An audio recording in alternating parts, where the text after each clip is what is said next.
একটা দূর গ্রামের ধারে থাকত এক গরিব কুকুরছানা। দুই পায়ে মানুষমতো হাঁটত, ছেঁড়া জামা পরে প্রতিদিন স্কুলে যেত।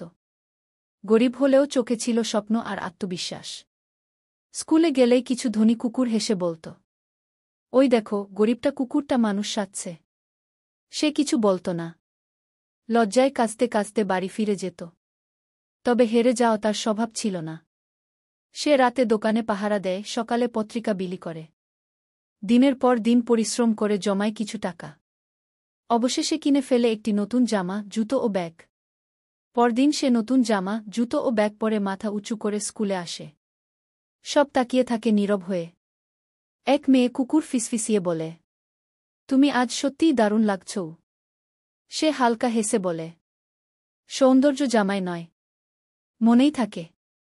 সৌন্দর্য পোশাকে নয়, হৃদয়ে। মানুষ কেমন জামা পরে তা বড় কথা নয়, বরং সে কেমন মন নিয়ে চলে সেটাই আসল পরিচয়। ভালো লাগলে কমেন্ট করো আর বন্ধুদের সঙ্গে শেয়ার করতে ভুলো না।